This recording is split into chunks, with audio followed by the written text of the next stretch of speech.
Si nosotros calláramos, las piedras hablarían. Cristo es digno, es glorioso. Él es nuestro Salvador, Él es nuestro Redentor. Él tiene una gloria eterna antes de la creación, igual que el Padre y el Santo Espíritu. Él es digno de gloria. Nosotros no le damos a Él ni un poquito. Lo que estamos haciendo nosotros es que, habiéndonos Él sacado de las tinieblas, estamos aprendiendo, abriendo los ojos a esa gloria de Dios en Cristo, en el Evangelio. Estamos aprendiendo a adorarle realmente. Pero Él es digno. Yo les quiero pedir esta mañana, se me pidió compartir acerca de cómo el matrimonio creyente refleja la relación de Cristo y su iglesia. Acompáñenme a Efesios capítulo 5. Damos gracias a Dios por este tiempo, poder aprender de este tema tan necesario. Ayer hemos tenido varios talleres también para pastores, líderes y esposas, y ha sido un tiempo muy bueno. Muchas cosas que aprender, que meditar, que arrepentirse también. Y vemos la gloria de Dios en la familia. La familia no es algo que Dios creó porque no tenía tiempo o tenía tiempo de sobra y no sabía qué hacer y inventó la familia. La familia tiene un propósito glorioso que tiene que ver con Dios mismo, con reflejar a Dios. Y eso lo vamos a ver en este pasaje particularmente centrado en cuanto al matrimonio. Yo sé, nosotros vemos normalmente el matrimonio como algo en el cual a Dios lo ponemos como el tercer cordón, ¿no? Para que nos ayude a ser felices y lograr nuestros objetivos, aún objetivos santificados, entre comillas, ¿no? Ya no materialistas necesariamente, pero realmente el matrimonio es más que eso, hermanos. El matrimonio es para que Dios muestre su poder, su gloria, su soberanía, su cuidado, su amor, todos sus atributos que se muestren en la relación del matrimonio y en la familia. Entonces aquí en Efesios capítulo 5, leyendo desde el versículo, si me permiten, desde el versículo 21, dice así la palabra de Dios: someteos unos a otros en el temor de Dios. Someteos unos a otros en el temor de Dios. Las casadas, primero, estén sujetas a sus propios maridos como al Señor, porque el marido es cabeza de la mujer, así como Cristo es cabeza de la iglesia, la cual es su cuerpo y Él es su Salvador. Así que, como la iglesia está sujeta a Cristo, así también las casadas lo estén a sus maridos en todo. Segundo, maridos, amad a vuestras mujeres, así como Cristo amó a la iglesia y se entregó a sí mismo por ella, para santificarla, habiéndola purificado en el lavamiento del agua por la palabra, a fin de presentársela a sí mismo una iglesia gloriosa, que no tuviese mancha ni arruga, ni cosa semejante, sino que fuese santa y sin mancha. Así también los maridos deben también amar a sus mujeres como a sus mismos cuerpos. El que ama a su mujer, a sí mismo se ama, porque nadie aborreció jamás su propia carne, sino que la sustenta y la cuida, como también Cristo a la iglesia, porque somos miembros de su cuerpo, de su carne y de sus huesos. Por esto dejará el hombre a su padre y a su madre, y se unirá a su mujer, y los dos serán una sola carne. Grande es este misterio, mas yo digo respecto de Cristo y de la iglesia. Por lo demás, cada uno de vosotros ame también a su mujer como a sí mismo, y la mujer respete a su marido. Oremos. Padre Santo, todo lo que hiciste, como nos recordabas anoche, lo hiciste para tu gloria. No solamente para que te dé gloria, sino para que refleje tu gloria. Para que en lo que tú has creado se vea tu gloria. ¿Quién eres tú? En tu ser, en tus atributos, en tus acciones, en tus motivaciones. Y el matrimonio y la familia es parte de ello, parte central. Padre, que tú creaste aún antes que el pecado entre en el mundo. Tú diseñaste la familia, tú que eres el único Dios, el Dios sabio, el Dios omnisciente, el Dios todopoderoso, creaste esto antes aún que hubiera pecado, con un propósito glorioso. Y Padre, tú nos has rescatado del pecado, de la muerte, desde que entró en la humanidad, por medio de nuestros padres, de Adán, de Eva. Y ahora henos aquí, pecadores rescatados, redimidos, en necesidad, Dios, de que tú primero nos hagas entender, conocer, entender, comprender, y segundo, anhelar, Dios. Y eso solo puede venir de tu Espíritu Santo, que es el único que puede inclinar nuestro ser a ti, oh Dios, esta mañana, iluminar la palabra, iluminar lo que tú has revelado en las Escrituras, y poner el deseo en nosotros de ser ello. Padre, te pedimos perdón porque no hemos llegado aún a la meta, pero a la vez nos aferramos a ti porque sabemos que tú eres el Dios que culminará la obra, el Dios que perdona y el Dios que se ha propuesto acabar lo que empezó en nosotros antes de llevarnos a tu presencia para siempre. Así que, Padre, estamos delante de ti, necesitamos de tu Espíritu en nosotros para entender y sobre todo para anhelar esto y para poder vivirlo. Ayúdanos, Dios, esta mañana. Por tu gloria en Cristo te lo rogamos. Amén. Hermanos, al leer este pasaje, una de las cosas que vemos es que el matrimonio, de nuevo, no es solamente algo creado por Dios porque sí, es una institución santa. Refleja a Cristo y la iglesia, es algo santo, el matrimonio es algo especial, y obviamente la familia, que es el producto del matrimonio.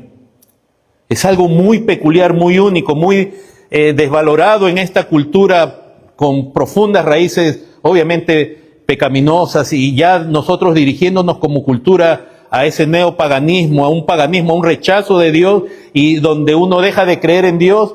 Y como varios han dicho, el que deja de creer en Dios no es que se vuelve agnóstico, sino que se vuelve idólatra, cree en cualquier cosa. Y es lo que estamos viendo.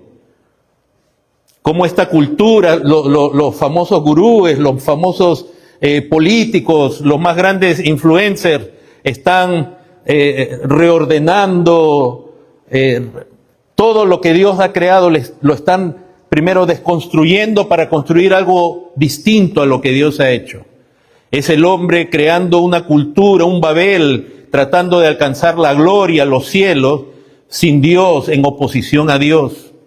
En esa cultura vivimos nosotros, de donde que el concepto de Dios de la familia nunca lo vas a aprender tú de un influencer, de un hombre que no conoce a Dios, de un consejo fuera de las Escrituras, sino de la palabra de Dios. ¿Cuántos cristianos no hay dependiendo de su entendimiento, su conocimiento acerca de su vida, de su matrimonio, de su familia, dependiendo de lo que dicen en programas de televisión o libros o tantos comentarios, o aún el Instagram o el TikTok? Como si ellos pudieran enseñarnos de esta institución que es gloriosa porque representa la relación de Cristo y la iglesia, es santa, es gloriosa. Y es ejemplar, porque el matrimonio, uno de los propósitos que tiene por los cuales Dios nos salvó, nos ha unido, es que justamente se refleje la gloria de Dios, el poder salvífico de Dios, el poder transformador, el poder sustentador de Dios en el matrimonio. Cómo Él nos salva, cómo Él nos une, nos preserva, cómo Él salva a dos pecadores y luego los une en matrimonio, para que ellos den con sus vidas gloria a Dios, se vea a Dios en la obra que Dios está haciendo en ellos. Y la gente diga, ese matrimonio, esa familia es distinta. Aunque el mundo nos rechace. Hermanos, este pasaje es muy confrontador para mí, porque está comparando al esposo con Cristo y a la esposa con la iglesia. Y realmente, hermanos, la idea al final, de una manera general, resumida, es que al ver a un esposo cristiano, se debiera ver a cómo Cristo trata a su iglesia. Y en ese aspecto, hermanos, los varones hemos fallado. Realmente al vernos a nosotros se puede ver cómo Cristo trata a su iglesia. Y eso es muy doloroso para nosotros. Que ven en nosotros, ven a ese Cristo que ama a su iglesia. Y porque al final en la palabra amor en cuanto al marido es clave. Todo lo que se dice de lo que el marido hace, lo que procura para su esposa, como Cristo lo hizo, parte del amor. Y la verdad debemos reconocer, hermanos, que nos falta conocer, los varones, el amor de Dios, el amor de Cristo por su iglesia. A veces en lugar de ver a Cristo, de pronto en nosotros los varones lo que se ve es un falso profeta, hablando de nuestro propio corazón cosas que Dios no dice. O un falso apóstol enseñoreándose, sin liderar, sin servir, sino simplemente como imponiendo autoridad.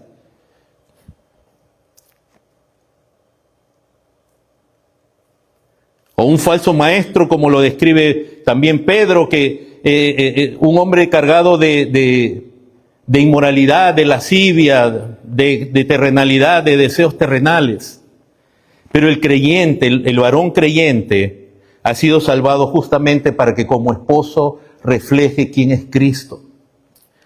Del mismo modo, las esposas, hermanas, al verte a ti como esposa creyente, otros creyentes, aún el mundo pudiera decir, ella me da a conocer cómo es la iglesia en su relación con Cristo, en su sujeción, en su conducta, en su servicio a su esposo, en su trato, se ve cómo la esposa se sujeta a Cristo. Y la pregunta es esa, si se ve eso también en la vida de las esposas. Entonces esto es parte del propósito de Dios, hermanos. Y ya ven que el matrimonio no se trata solo de nosotros mismos, de asegurarnos una relación y de tener un futuro, porque el matrimonio es temporal, hermanos. Quizás a alguno le choque esto, no estoy hablando a favor del divorcio. Temporal porque se acaba, una vez que morimos, cesa la relación matrimonial. Pero todo lo que se edificó para la eternidad, eso continúa. Y el matrimonio entonces es esa transición temporal para lograr aquí en la tierra lo que Dios quiere que seamos en la eternidad. Para que cuando lleguemos a la presencia de Dios no nos pase como muchos que están diciendo, yo ya soy salvo, un día ya voy a llegar al cielo, ya tengo el ticket. Sino que también es importante cómo llegamos allá. Cuánto de Cristo hemos conocido, cuánto tiempo hemos aprovechado, cuánto en nuestra vida Dios por su gracia ha obrado. Lo importante no es solo llegar, sino cómo llegamos también. Y ahí el esposo es parte importante para que la esposa alcance el propósito de Dios en su vida, así como la esposa es importante para que el esposo también alcance, porque no es bueno que el hombre esté solo. Y por eso, para aquellos que están solteros, no cometas el error, que es un pecado, diciendo tú que eres creyente, casarte con un incrédulo, con alguien que no tiene la misma fe en Cristo. Porque va a ser dos personas jalando para distintos lados. Hermanos, cuando Pablo da este mensaje, Pablo está en una cultura, estamos hablando de 2000 años atrás, ¿verdad? Y él está consciente de la cultura en la que vive. Hay dos perspectivas principales. Pablo, por un lado, era judío, pero también era ciudadano romano. Él era de la tribu de Benjamín, pero también tenía ciudadanía romana. Básicamente él se desenvolvía en esos dos mundos. Cómo el judaísmo veía el matrimonio y cómo los gentiles, los paganos, veían el matrimonio.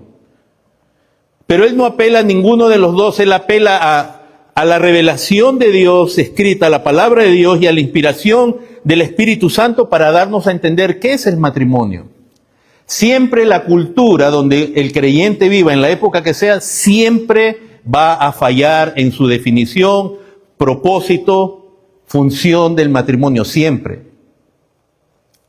Porque son hombres ciegos, pecadores, tratando de definir algo conforme a sus propias ideas. Y por eso vemos que esta institución está tan dañada hoy en día. ¿Cómo era el matrimonio en los días de Pablo? Si hablamos del contexto judío, para los días de Pablo, aún en los mismos días del Señor, ustedes saben que existían básicamente, fundamentalmente, dos escuelas rabínicas en cuanto a la ley oral con referencia al matrimonio, ¿no? La escuela o la casa de Shammai y la escuela o la casa de Hillel. Dos rabinos que habían influenciado desde el siglo antes de la venida del Señor, pero que en sus días todavía prevalecía. Shammai le daba un poquito más de valor a la mujer y hacía que el matrimonio sea más restrictivo. Y él decía, por ejemplo, que el divorcio no podía ser por cualquier causa, sino solo por adulterio. En cambio, Hillel, que era la escuela y obviamente el pensamiento más común de esos días, curiosamente como hoy, él afirmaba que uno se podía divorciar por cualquier causa. Al punto que está escrito en la misma Mishnah, que de verdad, como varios pastores han dicho en Gitín 9:10, que se podía conceder el divorcio aún por haber quemado la comida. Así que ya saben, hermanas.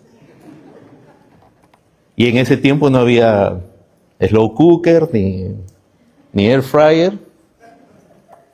Pero hacia ese punto, definitivamente en el judaísmo la mujer estaba desvalorada completamente. Una mujer, por ejemplo, era inconcebible para el judaísmo ver a Marta y a María como, entre comillas, vamos a usar esta expresión, discípulos del Señor, aprendiendo. Las mujeres no aprendían ahí. Cristo vino y como el Hijo de Dios, como el Dios encarnado, Él comienza a mostrar el valor que Dios, la dignidad que Dios le da a la mujer. Como no tenía en ninguna cultura, ni siquiera en la romana tampoco. Por eso cuando en Mateo 19 le preguntan al Señor si uno es lícito divorciarse por cualquier causa, y el Señor le responde que no, Él está luchando contra la idea prevalente de ese tiempo, como lo es hoy día, que uno se puede divorciar por cualquier cosa. Por incompatibilidad, decimos. No me gusta cómo él deja las toallas en el piso del baño. No me gusta cómo ella me ordena todo y después no encuentro nada. Pero Dios tiene otra perspectiva más grande, y en el contexto romano, los ciudadanos romanos, hermanos, los matrimonios no solo eran arreglados normalmente, no se casaban en base al romanticismo como hoy día. Es algo difícil de comprender para nosotros. Los padres normalmente buscaban el mayor beneficio. Estamos hablando de los ciudadanos romanos, porque los plebeyos, los esclavos, que habían varias categorías de esclavos en los días de Roma, ellos no tenían los mismos privilegios. No tenían el derecho al matrimonio, ni derechos que solo los ciudadanos podían tener. Había muchas ideas. Es interesante porque en Roma, o para los romanos, era legal no solamente la monogamia, es decir, tener una sola esposa. Era ilegal entonces la poligamia, tener varias esposas, como otras religiones que ustedes saben que permite tener hasta cuatro esposas. Pero lo que sí es cierto es que era permitido el divorcio. Y aún el hombre casado podía tener concubinas y amantes. O sea, legalmente solo podías tener una esposa, pero en la práctica se podía tener varias. Solo los hombres podían divorciarse. El hombre podía tener infidelidad, lo que nosotros llamamos ahora infidelidades, pero la mujer no podía. Si lo cometía, podía ser asesinada por su esposo. Y nadie se metía. Y si el esposo le daba el divorcio por esa causa, la mujer quedaba degradada en la sociedad, como una paria moral. El matrimonio, como los romanos lo conceptuaban, le llamaban matrimonium, definía el rol de la esposa, de la matres, como madre. De ahí viene el concepto y aún el nombre de matrimonio, de la madre, de poder tener hijos. Por eso, hermanos, es una aberración, y esto saben los enemigos del Evangelio, de cómo ahora se usa la palabra matrimonio para cosas donde aún abarcan un homosexualismo que es imposible, en el cual es imposible la reproducción. Pero toman conceptos del cristianismo y de la cultura y lo deforman al gusto de ellos para hacerlos comunes.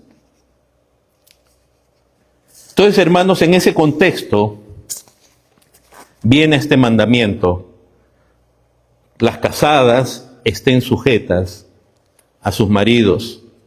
Maridos, amad a vuestras mujeres.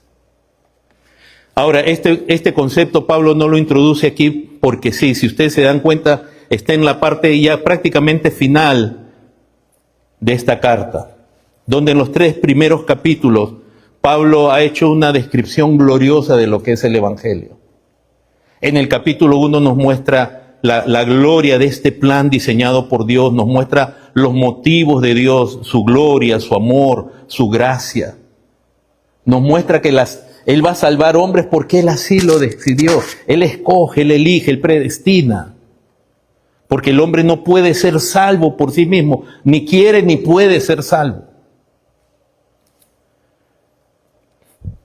Nos muestra la obra que va a hacer en Cristo, donde Cristo va a ser la propiciación, va a tomar nuestro lugar, tomar tu lugar, mi lugar, y pagar en la cruz por todos nuestros pecados.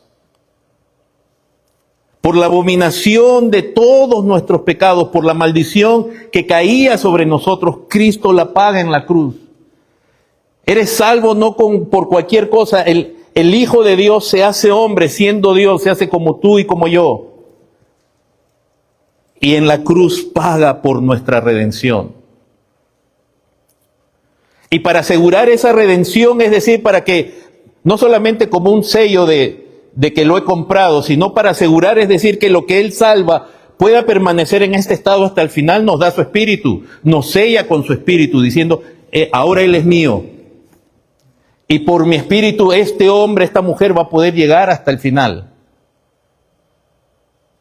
Porque la seguridad de la salvación, hermanos, y la perseverancia, lo que llamamos nosotros la perseverancia de los santos, que significa que vamos a llegar porque Dios, al final porque Dios así lo ha decidido, depende de Dios morando en nosotros y obrando en nosotros. Porque ni aún en el estado ahora, siendo salvos, no tenemos en nosotros mismos lo que se requiere.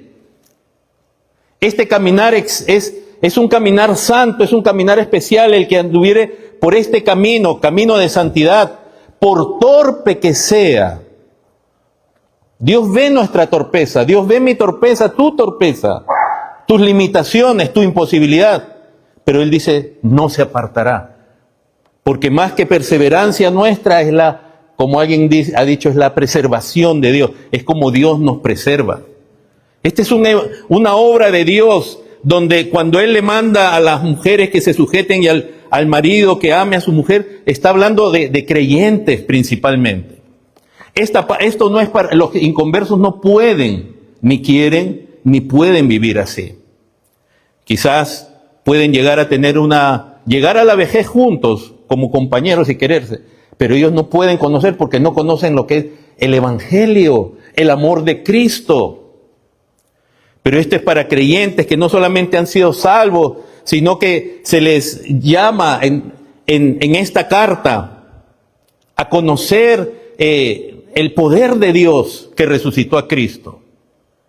Diciéndote, tú eres débil, pero yo sí puedo. Cristo se entregó a su Padre. Él tenía el poder, pero Él se entregó, Él esperó, Él confió. y el Padre le resucita. Este mandato es para gente que sabe que Cristo ha sido exaltado por sobre toda potestad. Y sobre todo que es la cabeza de la iglesia, que es quien nos gobierna. No es este mandato no es para aquellos que ahorita estamos quizás habituados a ese evangelio que la gente cree que es solo llamar a alguien a que pase al frente y le entregue su vida a Cristo. O peor aún, cuando dicen que le den una oportunidad a Cristo. Imagínense. Entonces, en los 3 primeros capítulos, Pablo les está dando doctrina en cuanto al evangelio, la ortodoxia, la doctrina correcta. Les está dando indicativos acerca de lo que es la salvación. Les está hablando acerca de la nueva creación que ellos son en Cristo. Porque en el capítulo 2 se habla de lo que uno era y cómo Dios nos salva. ¿De dónde nos salva? Del mundo. ¿De dónde te salvó a ti Dios? De tu propia carne. Que tú con tus propios deseos querías hacer lo contrario a Dios. Te salva de la corriente del mundo que le provee para la carne. Te salva de la esclavitud de Satanás. Y en ese capítulo 2 no solamente te dice de qué te salva, sino para qué te salva. Para dar buenas obras, para dar buen fruto en tu vida. Para que ahora, siendo parte del pueblo de Dios, compuesto por judíos y gentiles, puedas conocer el misterio del evangelio, como dice en el capítulo 3. La gloria del misterio de Cristo. Hermanos, el evangelio es tan poderoso que realmente transforma a una vida. Estas son personas que estaban muertas y Dios les ha dado vida. Yo sé, quizás aún nosotros, algunos de nosotros creyendo o afirmando en teoría que creemos en las doctrinas de la gracia, en el fondo creemos que todo parte de la decisión del hombre, pero no, esto parte de la decisión y el poder y el amor de Dios. Donde Él le da vida a un muerto, lo resucita.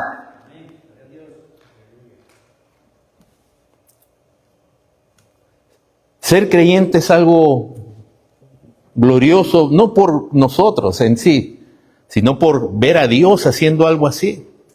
Como se nos ha estado diciendo en estos días, nosotros no podemos salvar a nadie, ni a nuestros hijos.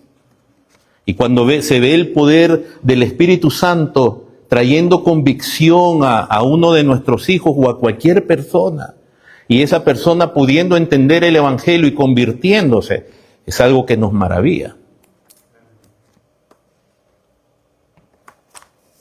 No vivimos solo de motivación, sino de conocer quién es Cristo. Entonces, hermanos, si el Evangelio nos transforma a nosotros y somos llamados a conocer la profundidad del amor de Cristo, como dice también en el capítulo 3, conocer la anchura, la altura, la profundidad. Hermanos, si el Evangelio realmente ha transformado a alguien, también transforma su vida, sus relaciones. Por eso en el capítulo 5 se habla de las relaciones familiares, comenzando por la esposa, el esposo, luego los hijos, los padres, las relaciones laborales, los siervos, los amos. El Evangelio, las Escrituras también habla de las relaciones sociales, de la iglesia, etc. El Evangelio realmente transforma. Hermanos, si fallamos en el matrimonio, quiere decir que no hemos entendido el Evangelio. Así de seria es la cosa. Digo, no quiere decir que si un matrimonio se echa a perder es necesariamente culpa igual de los dos. A veces uno de los dos se puede echar a perder. Pero el punto es que si tú fallas en el matrimonio, es más, posiblemente no eres creyente. Porque no has aprendido a amar, no has aprendido a servir. ¿Cómo es posible eso? Es que tenemos muchos creyentes nominales hoy en día. Y es cierto, la iglesia siempre debe estar abierta a visitas y a pecadores. Y ten cuidado que si tú eres una visita en una iglesia, pero aún eres un pecador, y no has experimentado ese cambio que viene de Dios. Y de pronto los hermanos en la iglesia de buen cariño te dicen, hermano, ¿cómo está? Hermana, ¿cómo está? No porque ellos te digan, hermano, ya te convirtieron. Si tú ves en ti que todavía hay inclinación al pecado, que para ti ir a la iglesia es sentirte cristiano, pero tú no tienes amor por la palabra de Dios, no tienes amor por los hermanos, no tienes amor por servir, de pronto es algo solo religioso. Hermanos, si fallamos en el matrimonio o no hemos entendido realmente el Evangelio, de pronto no conocemos el Evangelio. Pero no solamente eso, hermanos, si fallamos en la relación matrimonial, hemos fallado en nuestra relación con Dios. ¿Por qué? Porque acá mismo en el pasaje, en el verso 22, dice, las casadas estén sujetas a sus maridos, a sus propios maridos, ¿como a quién? Como al Señor. Ven la relación que hay entre la relación con el esposo y con Cristo. Si yo fallo con el esposo, yo estoy fallando con Cristo. Esto no es algo aparte. Del mismo modo, en el verso 25 dice, maridos, amad a vuestras mujeres, así como Cristo amó a la iglesia. Si yo no amo a mi esposa, tengo algo en mi entendimiento, en mi relación con Cristo no está correcto. No hace clic ahí. Entonces, hermanos, este mandato de Dios es para vidas transformadas. Por eso, pastores, en las iglesias tenemos que predicar el Evangelio, la gloria de Dios. ¿Quién es Dios? Su poder. La condición tuya, tu necesidad de Él. ¿Qué es mayor que venir a la iglesia o estudiar? Todo eso es bueno. Yo lo hago. Pero hay que predicar el Evangelio, que en el Evangelio se te dice claramente quién eres tú, tu condición sin Cristo y aún con Cristo, tu necesidad de Él. Es un Evangelio que traspasa al hombre, que lo desnuda. Le quita esas vestiduras de higuera que él se ha hecho para cubrir su desnudez, pero para ser vestido de pieles. El Evangelio te revela quién es Dios, el Dios de gloria, el Dios que no necesita de nada ni de nadie, pero que es Dios que ama, que tiene misericordia.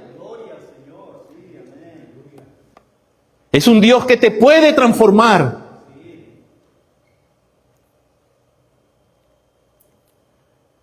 Es un Dios que lo necesitas con urgencia. Si tú no conoces a Cristo, hoy en este momento tú debieras venir en fe a Cristo, corriendo y decirle, Cristo, te necesito, ayúdame. Y te comparto un poquito mi testimonio, no porque es ejemplar, sino porque por tiempo yo estuve en la iglesia y me congregaba. Y ya todo el mundo me decía, hermano, era joven, poquito más joven. Pero yo en mi corazón yo veía hermanos cómo amaban a Cristo, cómo amaban las Escrituras. Y yo sabía en mi corazón que yo no tenía eso. Cómo se gozaban en la palabra de Dios y yo lo fingía, pero yo no lo tenía. Algunos de ustedes tienen más gozo en la música del mundo, en el Instagram, en el TikTok, en series de televisión, en Netflix, es su iglesia cuando no están los domingos.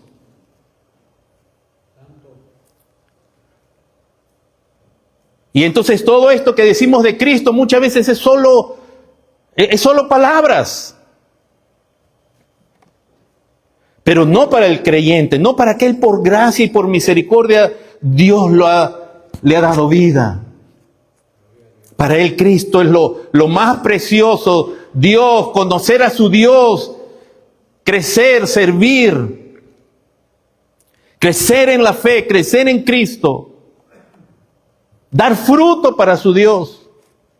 Eso es lo máximo, es lo más grande para ellos. Y es cierto, hermanos, el matrimonio, miren cómo se describe tan glorioso acá. Y yo me estoy tratando de restringir al pasaje porque En todas las escrituras se encuentra tema del matrimonio. Pero la realidad, el matrimonio, hermanos, aún el matrimonio cristiano, la realidad es que son dos pecadores transformados, salvados, que Dios une por su gracia, en su providencia. De pronto tú ves a una joven y dices, wow. Ella también, porque no vamos a negar la realidad de la atracción, en sí no es un pecado. El asunto es que si eres atraído alguna vez, el que es soltero, tiene que sujetar esa atracción y pasarlo por el filtro de Dios, si esa persona es creyente, si esa persona es un buen creyente, y si no, agua fría, duchas de agua fría. Porque la atracción no es un amigo seguro. La atracción se puede ir por donde sea. Estos dos pecadores ya transformados tienen que estar llenos entonces del Evangelio y de lo que dice en el capítulo 5, verso 18. No os embriaguéis con vino en lo cual hay disolución, antes bien sed llenos del Espíritu. Necesitamos estar llenos del Evangelio y del Espíritu de Dios, hermanos. ¿Por qué? Porque el Espíritu de Dios es la persona de Dios morando en nosotros, que nos va a hacer entender, que nos va a dar la inclinación, que nos va a ayudar a aún arrepentirnos. Porque aunque Dios ya nos ha dado un nuevo corazón y nuevas inclinaciones, y hemos nacido de nuevo, pero todavía tenemos la carne. Y la carne que tú tienes, déjame decirte, ¿qué es la carne? Es tu naturaleza humana, quién tú eres. Entonces Dios te ha dado un nuevo corazón, una nueva disposición, es cierto, pero tú en tu naturaleza todavía eres capaz de disfrutar, desear y hacer cosas que para Dios sería abominable. Por eso ahora somos llamados a luchar con el poder del Espíritu, a matar la carne en nosotros. Sí, tu carne y mi carne, lo que todavía queda en nosotros, ese remanente, hemos sido liberados del poder de la carne, pero no de la presencia todavía. Eso será cuando ya partamos a la presencia del Señor y cuando sobre todo tengamos nuevos cuerpos en la resurrección. Pero la carne que tú tienes, hermano, y esto se lo quiero decir con mucho cuidado y cariño, hermanas, la carne que tú tienes y que yo tengo es capaz de hacer cosas aún siendo creyente. Si tú no entiendes el Evangelio y en vez de andar en el Espíritu, siguiendo la guianza del Espíritu Santo, ten cuidado. Por eso nosotros los pastores a veces tenemos que atender en las iglesias situaciones de pecado que uno dice, ¿cómo es posible que esto pase en personas que dicen que son creyentes? Bueno, de repente no lo son, o de repente lo son, como en el caso de David. Pero miren lo que él pudo llegar a hacer. Entonces el matrimonio son dos pecadores regenerados, unidos en este pacto. Es una relación que es más que una relación romántica o de atracción. Es una relación de pacto ante Dios. Por eso dice, maridos, amad a vuestras mujeres. Cristo no ama así porque sí. Nuestra relación con Cristo es pactual. Es un pacto. Donde Cristo mismo es el garante de este nuevo pacto con Dios.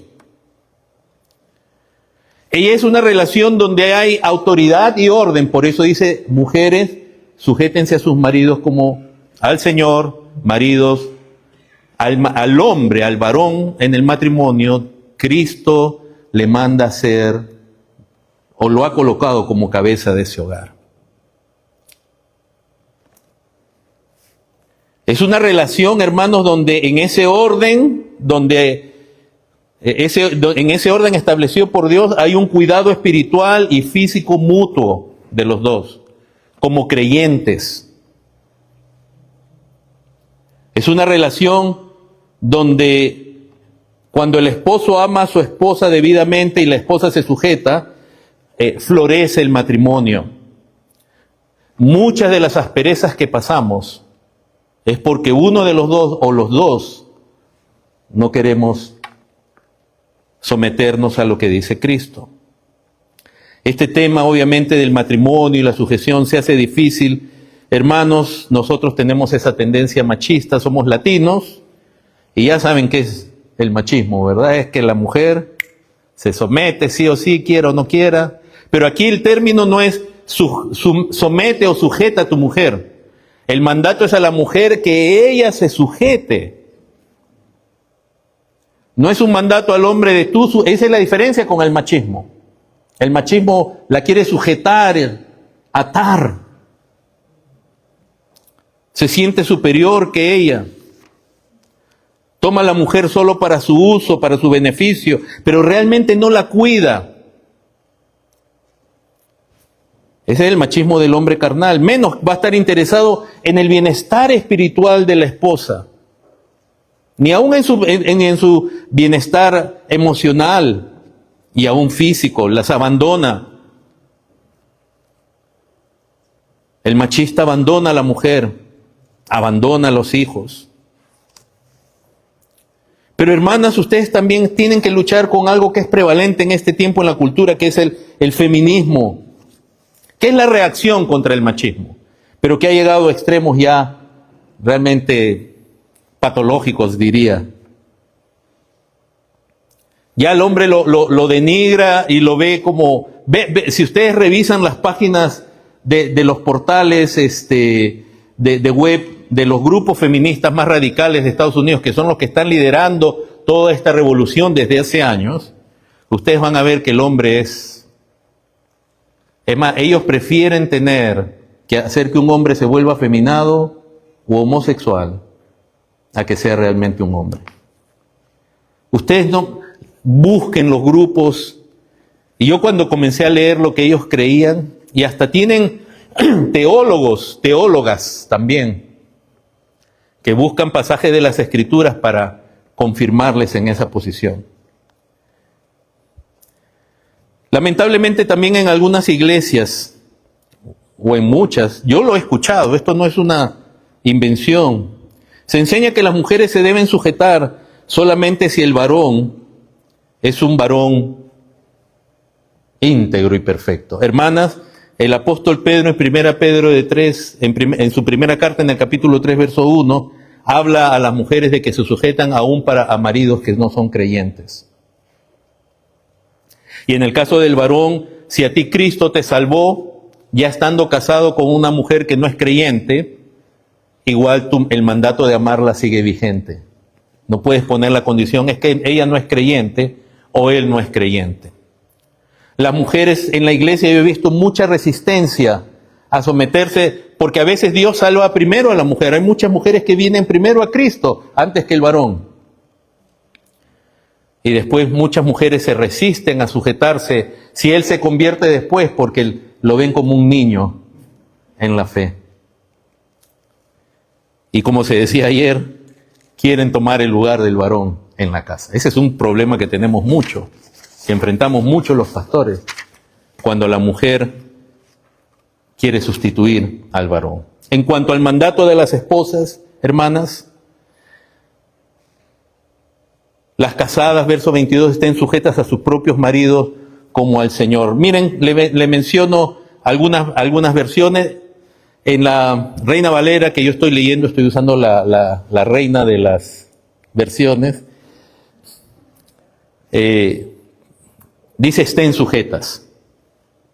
En las versiones en inglés, la ESV, la English Standard Version, dice sométete, submit to your husbands, sométete. Acá dice estén sujetas, pero me gusta, en inglés han traducido sométete tú. Y aún en la King James dice submit yourselves, sométanse ustedes mismas. Obviamente eso es a tu esposo, no es a otro hombre. Tú no tienes ninguna obligación de someterte a otro hombre, a tu esposo. ¿Y esto es para qué? Para que tú cumplas el rol de Génesis 2:18, que todos ustedes conocen, pero se los recuerdo. Y dijo Jehová Dios, no es bueno que el hombre esté solo, le haré ayuda idónea. ¿Para qué es la sujeción? Es para que tú cumplas el rol que Dios diseñó en el origen de ser una ayuda idónea a ese varón, de ser el complemento que por eso nos necesitamos el uno al otro para que ese varón también llegue a ser y a cumplir lo que Dios ha diseñado para su vida. Esa es tu función. Es como, yo sé que ustedes, hermanas, lo entienden bien con los niños, que su trabajo es trabajar con los niños para que ellos lleguen a ser, digamos, hombres de bien, mujeres de bien, poniéndolo de manera muy plana. Pero ese es el propósito, cumplir el rol, ser la ayuda idónea. Es decir, hermanas, servir a su esposo para que él llegue a ser eso. Y si no es creyente, para que él llegue a ser creyente. No que tú lo vas a convertir, aunque algunas se desesperan porque quisieran que ya ese hombre ya ahora mismo se convierta. Pero la mujer creyente santifica a su marido y a sus hijos. Le está dando ejemplo en su conversación. Ese hombre va a escuchar cosas que él no va a escuchar en otro sitio porque solo le gusta ver béisbol o lo que sea. Tú eres el medio por el cual Dios ha entrado a ese hogar, aun si no es creyente. No lo menosprecies. Sírvele en tu rol, mientras clamas a Dios por la vida de él. ¿Cuál es la motivación de una mujer creyente de su sujeción? Como del esposo de amar es el verso 21, someteos unos a otros en el temor de Dios. Esa mujer tiene reverencia, temor de Dios. Por eso lo hace. No lo hace porque el marido lo merezca. Si pudieras sacar de tu mente, de tu corazón, esa idea de que mi marido no merece que me sujete. Es muy cabezón. No, sino porque Cristo te lo pide, te lo manda. Y nosotros también tenemos la alegría de ver muchos casos donde una mujer piadosa conforme a Cristo ha sido el instrumento por el cual Dios ha salvado al esposo. Y me viene a mí a la mente un ejemplo que yo siempre menciono, una hermana con un esposo inconverso. Yo lo conocía, yo era, llamémosle así, el pastor de jóvenes en la iglesia, como quieran llamarle, pero yo visitaba esa casa, él era inconverso, pero él me hablaba de su esposa. Me dijo, esta esposa me tiene la casa limpia, cuida a mis hijos, me quiere, me respeta. Él era marino. Un marino no es un hombre, no es que era un filósofo pensando en mariposas, un hombre mundo. Y cómo me hablaba de hasta el día que Cristo tocó el corazón de él. Así que ánimo, hermanas, usted no sabe, usted no le está diciendo que va a pasar, pero hemos podido ver varios casos así. Su motivación de la mujer es ese temor al Señor, por eso es ser como al Señor, dice en el verso 22. Su sometimiento a Cristo se ve en su sometimiento a su esposo. Que en Colosenses 3:18, que es el equivalente de este pasaje de la otra epístola desde la prisión, dice, la mujer respete a su marido, donde también se añade la palabra del respeto. ¿Cuál es la razón de esto? ¿Por qué Dios te manda esto, hermana? Porque este es el orden divino en la creación. Pero aun cuando entra el pecado, Dios no cambia ese orden divino. Aún en la redención, en este periodo de redención que vivimos, sigue habiendo el mismo orden. Por eso que en el verso 23 dice que Cristo es cabeza de la iglesia. Pero primero dice, el marido es cabeza de la mujer. Ese orden se mantiene. Y lo vemos porque en la creación Dios primero crea al hombre. Y crea a la mujer no como menos valor. Los dos tienen la imagen de Dios. Los dos tienen la misma, no solo pueden tener la misma relación con Dios en Cristo. No hay diferencia de varón y mujer. Los dos pueden conocer a Dios. Una mujer puede ser conocer a Dios, ser una excelente, llamémosle así, teóloga, piadosa. ¿Cuántas mujeres hay más piadosas que los varones en nuestras iglesias? Una mujer no es menos que el varón, pero esta es una cuestión de orden.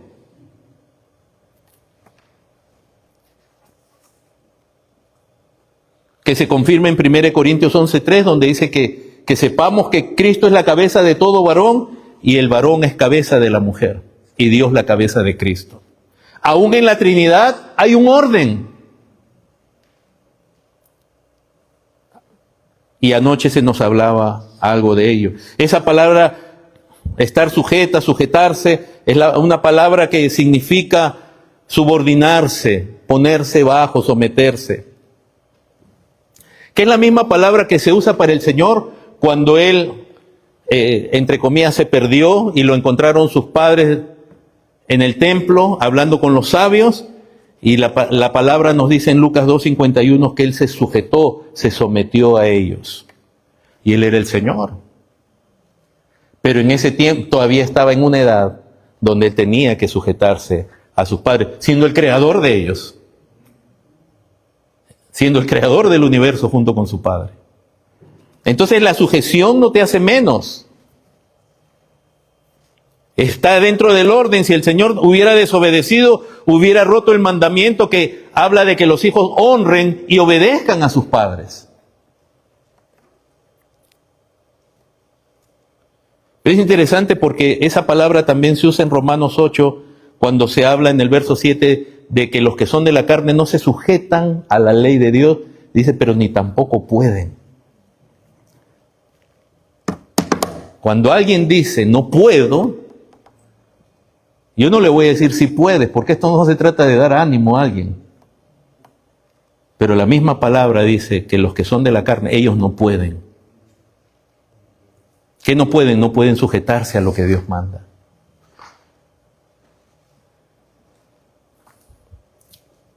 Entonces, hermanos, Pablo lo afirma a los Corintios en el capítulo 14, verso 34, les habla de que estén sujetas a sus maridos. Recuerden, esto no significa que el hombre te tiene que someter. Y no es que las mujeres no tengan otros deberes hacia sus esposos, que no los deban amar, etcétera, pero esta mención, Dios que nos conoce, de pronto está entrando a un punto que es muy difícil en las mujeres, la sujeción. Porque hay otros mandatos para las mujeres.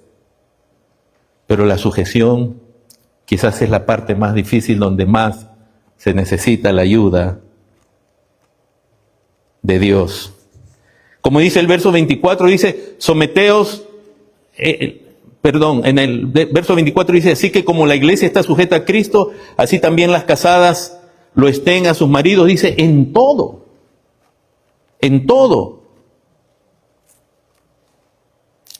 Obviamente en todo, pero como Cristo es la cabeza de los dos, las mujeres deben someterse en todo, menos en lo que Dios prohíbe.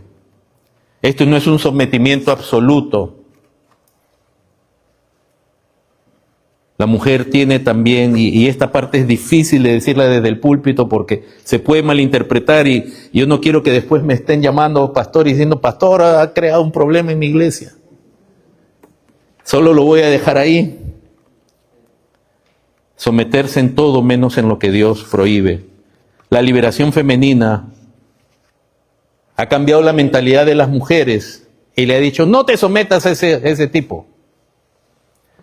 Pero como el mundo no puede crear nada nuevo, les ha cambiado de esposo a las mujeres. El nuevo esposo de la mujer es una empresa en la que están sujetas. Y su motivación es el dinero. No se quieren sujetar más a un esposo, pero vean cómo trabajan para un jefe o para una jefa. O sea que se ha sustituido la relación entre varón y mujer. Y de nuevo, entendiendo esto, es un grave error casarse con un inconverso. Por último, hermanos, en cuanto al marido, amad a vuestras mujeres. En Colosenses 3, si me acompañan rápidamente.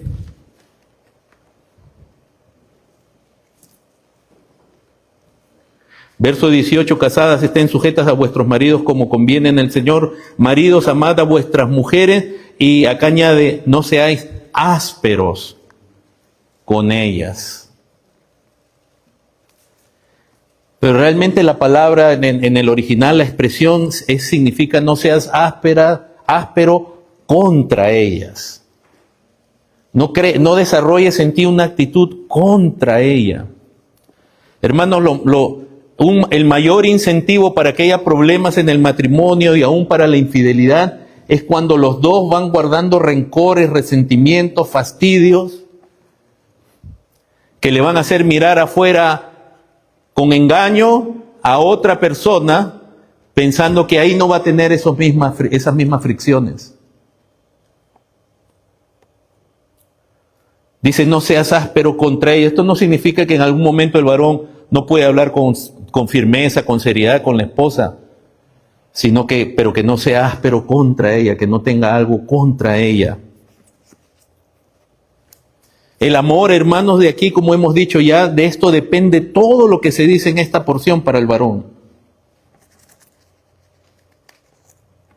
Y así, y Pablo va a establecer, los apóstoles, Cristo mismo, pero los apóstoles van a aclarar que algo que establece el matrimonio cristiano en esa cultura, tanto judía como gentil, algo que era desconocido, sobre todo entre los gentiles, es la monogamia, pero no una monogamia solamente legal o formal como tenían los romanos, que se permitían tener otras mujeres, sino una monogamia completa, física, emocional, afectiva, financiera, etc. No era una monogamia el hecho de estar casado con una sola persona solo por las apariencias, sino en todo aspecto. La dedicación del hombre a una sola mujer y la dedicación de la mujer a un solo hombre. Así como la mujer muestra su sujeción a Cristo sometiéndose a su esposo, el esposo muestra su sujeción a Cristo amando a su esposa. Así es amando que el varón ejerce su posición de cabeza, de autoridad sobre ella. ¿Cómo ejerces tú que eres una cabeza? Amando a tu esposa. Es más que dar orden. La única manera de ejercer bien la posición de autoridad es amando a la esposa, a aquellos que están bajo la autoridad. Este es un mandamiento de Dios. Y es a la esposa, no es a otras mujeres. Por eso el ejemplo es el amor de Cristo a la iglesia. Ahora, ¿qué clase de amor es este? Este amor es el amor ágape. Ustedes saben muy bien que los romanos heredan de los griegos toda esa descripción distinta de amor, esas categorías, esa clasificación, donde ellos tenían el amor filos, el amor del compañerismo, de la amistad, del aprecio, el amor que puede haber entre amigos, que también en el matrimonio se puede dar, ¿verdad? O se debe dar el compañerismo, el disfrutar el tiempo juntos, etcétera. Ellos también clasificaban el amor que era la atracción, el físico, el romance, las caricias, la sexualidad, como eros. Y ellos usaban la palabra ágape. Pero Pablo le da una distinción, inspirado por el Espíritu Santo, lo compara con el amor de Cristo. O sea, está tomando una palabra que era común para ellos y está diciendo, pero desde el punto de vista de Cristo, ¿qué significa este amor? El hombre no regenerado no conoce este amor supremo que es el amor de Cristo por su iglesia. ¿Cómo puede saber cómo debo amar a mi esposa? ¿Cómo Cristo ama a la iglesia? Y ahí nos da los detalles de qué significa eso. El hombre no regenerado solo conoce el amor de la amistad, del compañerismo, ¿verdad? Me voy a casar porque ella dice mi media naranja, no, etcétera, mi alma gemela, la pasamos bonito juntos, tenemos los mismos intereses. Ese es el amor fileo, digamos. Y también hay una atracción física, obviamente, ¿no? Él te gusta a él, le gusta a ella, hay una atracción, caricia. El hombre no regenerado llega hasta ahí, pero el hombre, solo el creyente, puede conocer el amor ágape, aparte también del compañerismo y de la atracción física, que no es un pecado. La Escritura nos habla también de esta parte, de este ingrediente, por ejemplo, el ingrediente de la atracción en el matrimonio, cuán bueno, cuán parte debe ser. Hasta el mismo Pablo dice que no se separen por mucho tiempo, que se vuelvan a juntar. Hablando físicamente, le dice al varón, tu cuerpo le pertenece a ella y a ella tu cuerpo le pertenece a él. O sea, el amor físico, la atracción es parte del matrimonio. No es un pecado, no es algo pecaminoso. La Escritura dice sus caricias te satisfagan en todo tiempo. Y de hecho la amistad, el aprecio, la compañía es parte también, pero solo un creyente puede conocer el amor de Cristo. Así que Pablo eleva el significado de este amor. ¿Y qué es el amor de Cristo para un creyente? El amor de Cristo, que es el amor de Dios, no es un amor pasional. Yo sé que nosotros entendemos pasional normalmente como la atracción física fuerte, pero en teología decimos que Dios es impasible, en el sentido que Él, por ejemplo, cuando Él ama, Él no ama como una reacción. Cuando un hombre natural ama, es porque ha visto algo en ella que le produce esa atracción. Pero Dios, cuando decide amar, no ha habido nada en nosotros que haya provocado amor. Él ama porque Él es amor, porque Él ama. No es una pasión, o sea, no es una respuesta o una reacción. Y se equivocan cuando predican el Evangelio y presentan que Dios está enamorado de nosotros. Como si a Dios le faltara algo. A Dios nunca le faltó nada en la eternidad. Todo lo que Él deseó hacer fue por su propia iniciativa, en el consejo de la Trinidad. No les faltaba amor ni nada entre ellos. Y Él decidió amarnos a nosotros cuando éramos sus enemigos. No había nada en nosotros. No estoy diciendo que no hay valor en el ser humano, porque hay un valor intrínseco al ser la imagen de Dios, aunque esa imagen está desfigurada. Pero Él ama al pecador, no porque hay algo en él que le atraiga, sino porque Él ama. Entonces este es un amor el amor de Cristo es un amor que no es por reacción, no es que, si mi esposa me trata bien, yo la voy a amar. Si me cocina rico, yo la voy a amar. Si se porta bien, es un amor que ama y no está dependiendo de una acción de la esposa. Este amor que busca el bienestar de ella no parte de que si ella lo merece o no. El amor de Cristo, segundo, es pactual, es un pacto, es un compromiso inquebrantable. Por eso que el matrimonio es un pacto. Y por eso es que Dios aborrece el divorcio. Aunque Dios mismo en la condición de pecado da alguna causal para ello. El amor de Cristo es un amor, entonces no es pasional, es pactual, es un amor sacrificial, donde Él se da a sí mismo por el bien de ella.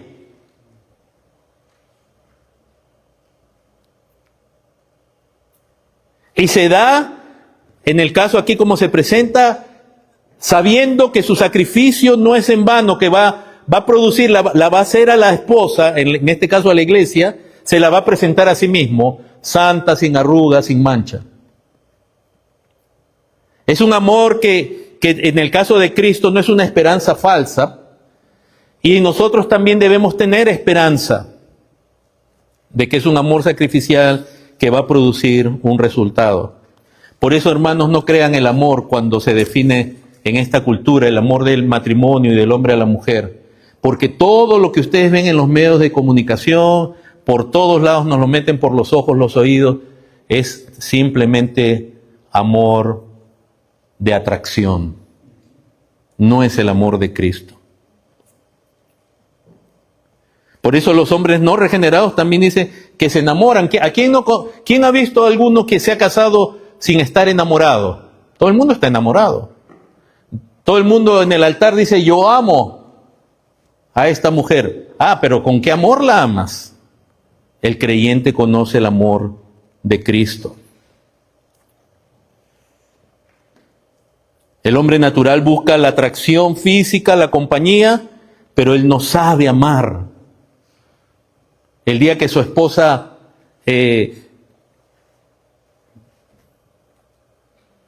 falle o no haga algo como él esperaba, las cosas cambian o comienzan a cambiar.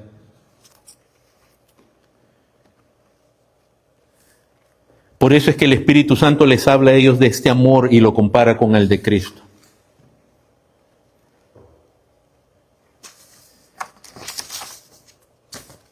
Este es un amor, como dice el verso 26,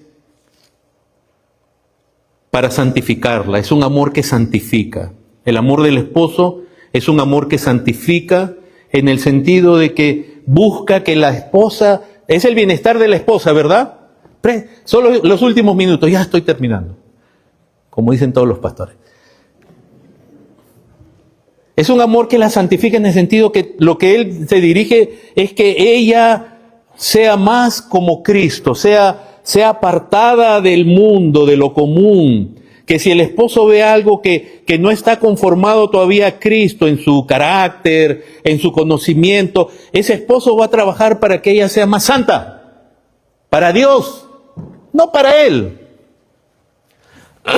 Tu trabajo, esposo, es santificar a tu esposa, buscar que ella sea más para Cristo, como Cristo. Si ves algo de mundanalidad en ella, que todavía le gusta música que no debiera, etcétera, y que le va a corromper su mente, pídele sabiduría a Dios como esposo creyente, cómo santificarla, cómo traerla a un congreso, cómo ponerla con buenos ejemplos, etcétera, libros, la oración, de hecho. Es un amor que santifica en ese aspecto, aplicándolo al marido. Es un amor que segundo dice ahí, porque dice, se entregó a sí mismo por ella, verso 26, para santificarla, habiéndola purificado en el lavamiento del agua por la palabra. ¿Cómo la vas a santificar? Por la palabra. El evangelio, que lo vea en tu vida y que se lo explique. Por eso es que el varón es el que tiene que ser, llamémosle así, y lo voy a decir con cuidado, maestro de la palabra en su casa. Debe liderar, aunque sea en la lectura de la Biblia, el catecismo que se nos decía. Él tiene el primer deber de aprender, pero nuestro deseo de aprender no es porque tenemos que enseñarle a ella o a otros. Nuestro deseo de aprender es porque queremos conocer a Cristo. Pero el marido, el esposo es el que debiera estar caminando por delante y la esposa también en pos de Cristo, creciendo en la palabra.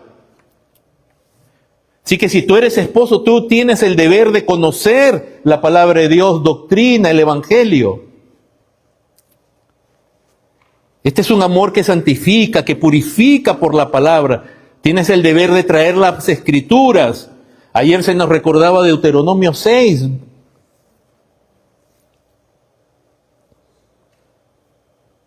Donde uno debe guardar todos los mandamientos de Dios al acostarse, al levantarse, en todas partes, hasta en la casa. Verso 27, a fin de presentársela a sí mismo, hermano. El amor del esposo es un amor que santifica, que purifica por la palabra y que la prepara para Cristo. Porque ¿sabes cuál es tu deber final? Es que ella llegue a la presencia de Dios, sea de Cristo. Ella no va a ser tuya en la eternidad, pero que haya llegado y haya alcanzado lo máximo de lo que Dios quería lograr en su vida. Ese es tu deber. Entonces el amor busca el bienestar de la esposa, espiritual primeramente, Segundo, también emocional. Tercero, físico, material. Por eso es el deber del varón, por ejemplo, proveer. Es deber del varón proteger en este aspecto. Y ahí en el verso 29 dice, porque nadie aborreció a su propia carne, sino que ¿qué? La sustenta. Hay que cuidar. La sustenta y la cuida, como también Cristo a la iglesia. ¿En qué aspecto Cristo nos sustenta y nos cuida? En todo aspecto. En todo aspecto. Y ese es el deber del varón también. Esa palabra implica un cuidado tierno.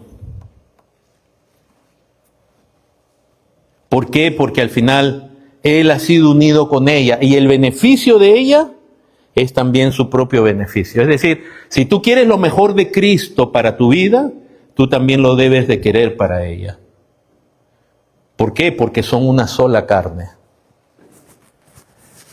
Y ahí te quiero decir, hermanos, que nuestra unión con la esposa es algo más que algo simbólico, representativo.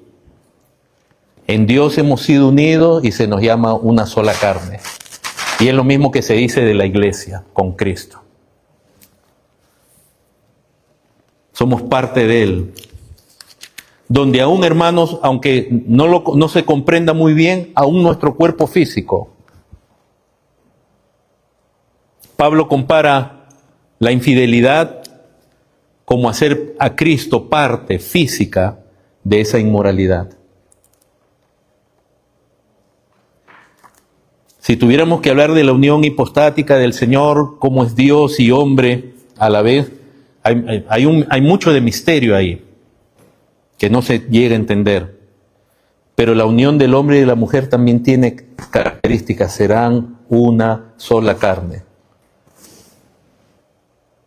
Por eso en el verso 32 dice, grande es este misterio, mas yo digo respecto de Cristo y la iglesia. Estamos unidos a Cristo, hermanos.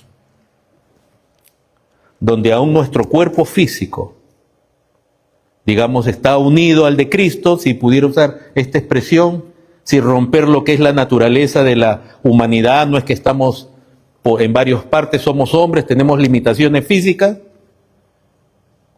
pero Cristo se hizo hombre, se hizo humano, mente, alma en todo aspecto y cuerpo físico.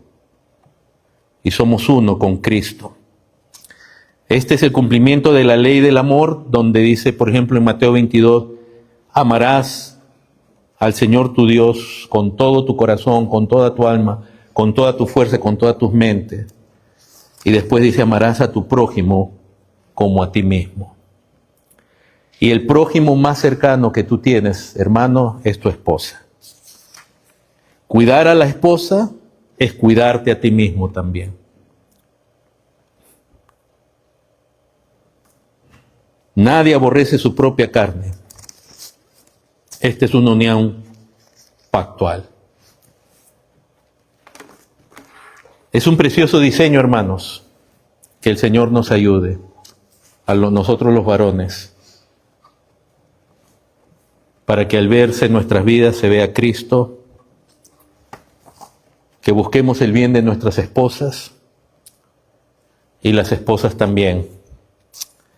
Que se vea su sometimiento, su sujeción a Cristo, cumpliendo el rol por el cual Dios las creó como mujeres, que es el ser ayuda idóneos, para que ese varón también alcance el propósito por el cual Dios le salvó. Oremos. Padre, gracias por tu palabra, gracias por el propósito eterno. El matrimonio es algo muy santo, muy especial, muy glorioso. Perdónanos por muchas veces no entender estas cosas, pero ayúdanos a que la gloria de la relación de Cristo con la iglesia se vea en nuestros matrimonios como esposos y como esposas. Ayúdanos, Dios, a reflejar a Cristo, porque al final el matrimonio va más allá de que nosotros seamos el propósito de ellos, sino que es reflejar la gloria tuya, oh Dios. Así que perdóname, Dios, perdónanos en lo que hayamos fallado, pero ahora, Dios, ayúdanos entendiendo estas cosas ayúdanos a caminar y alcanzar esa meta. Gracias por mi esposa, gracias por nuestras esposas, gracias por los esposos, gracias por esta unión donde también los hijos van a ser bendecidos. Por tu gloria te rogamos esto y te damos gracias en Cristo Jesús. Amén.